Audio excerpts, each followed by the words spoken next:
तुम्ही ते बंद करा आणि तो कोण आहे ना तो हरामखोर कोण पळून गेला त्याला काय जेलमध्ये सोडवा. आणि हे मात्र राजकारण करायला लागले दोन्ही हे राजकारणी लोक. आणि हे आता जनतेला सहन नाही होत. तुम्ही छत्रपती शिवरायावर राजकारणासाठी वापर नका करू. घडलंय काय, तो माणूस कोण आहे काय, त्याला मध्ये टाकायचं बघितलं पाहिजे सगळ्यांना. तुम्ही ते न बघता तुम्ही एकमेकावरती चिखलफेक करायला लागला छत्रपतींच्या माध्यमातून.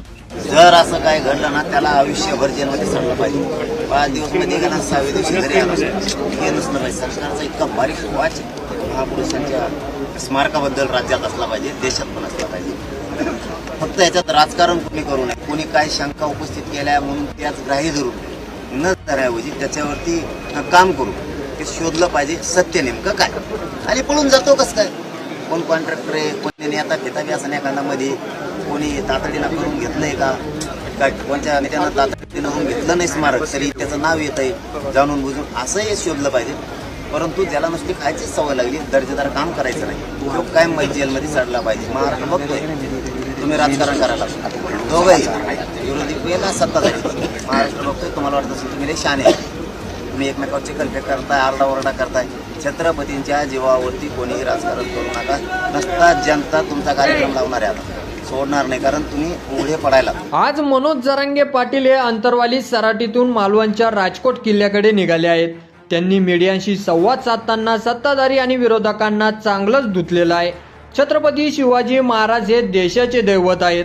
जी घटना घडली त्याने सर्वांच्या भावना दुखवल्या आहेत. ही घटना खूप दुर्दैवी घडलेली आहे. छत्रपती शिवरायांना तुम्ही सहज घेऊ शकत नाहीत आणि त्याबद्दल तुम्ही बोलूही शकत नाही. तुमच्या राजकारणासाठी तुम्ही चिखलफेक करणार असाल आणि शिवरायांचा वापर करणार असाल तर हे आम्ही होऊच देणार नाही, असं मनोज जरांगे पाटील यांनी म्हटलेलं आहे.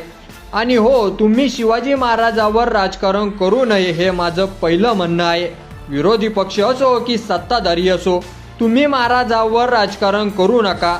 तुम्ही जर राजकारण करत असाल तर तुम्ही लोकांच्या मनातून उठणार आहात.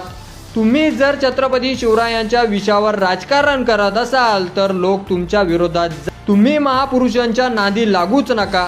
तुमचे राजकारण तिकडेच जळू द्या, असा संताप्त मनोज जरांगे पाटील यांनी व्यक्त केलेला आहे. कोणी माफी मागितली नाही, मागितली यात मी जाणार नाही.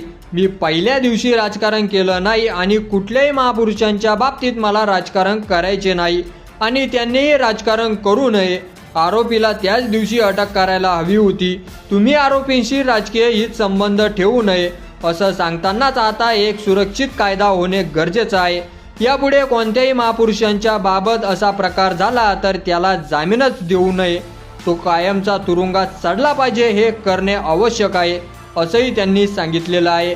तर मनोज जरांगे पाटील यांच्या प्रतिक्रियेवर तुम्हाला काय वाटतं ते आपल्या कमेंट बॉक्समध्ये लिहायला अजिबात विसरू नका.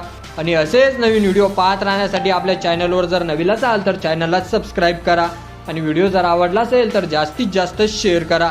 धन्यवाद.